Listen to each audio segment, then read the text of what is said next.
Si pembunuh memasang bom di mobil lalu pergi dengan motornya. Pria yang berada di dalam mobil sama sekali tidak tahu apa yang sedang terjadi.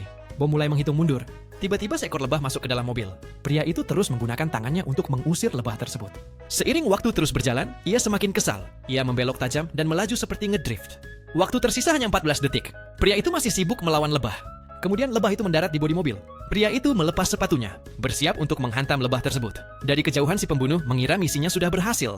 Namun mengejutkannya, pria itu sama sekali tidak terluka. Ia mengira pria itu mungkin memiliki kekuatan super. Si pembunuh tak punya pilihan selain mencoba lagi keesokan harinya. Ia menembaki mobil pria itu beberapa kali. Salah satu peluru mengenai tangki bensin. Bensin menyembur kemana-mana. Namun, pria itu tetap tidak menyadarinya.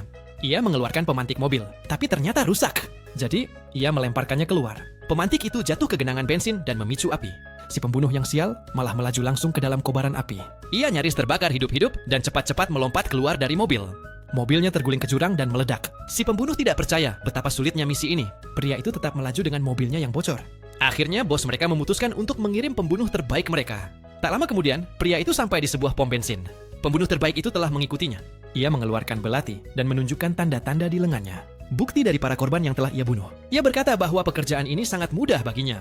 Namun, pria itu tidak menyadari bahaya yang mengintainya. Seorang petugas pom bensin melihat lubang di mobil dan menambalnya dengan permen karet. Di dekat sana, pria itu sedang menggunakan pistol air untuk mencuci rambutnya. Ia tidak menyadari si pembunuh diam-diam mendekat dengan kain bius. Namun, tepat saat si pembunuh bergerak maju, kain itu malah terbang masuk ke mulutnya sendiri.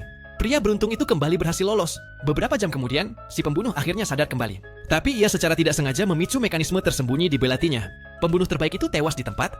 Bos menjadi sangat marah. Ia mengirim 5 agen lagi untuk menangkap pria tersebut. Ia bahkan menempatkan para penjaga untuk mengawasinya. Namun tiba-tiba pria itu meledak dengan kekuatan luar biasa. Ia memutuskan tali dan melompat keluar dari jendela. Ia mengikat salah satu penjaga. Seorang pria lain muncul. Pria itu mengangkat tangan untuk menyerah.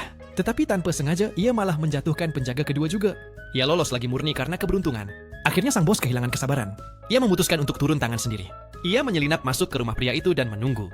Saat pria itu pulang, bos tiba-tiba muncul dari balik pintu. Kali ini sepertinya tidak ada jalan keluar.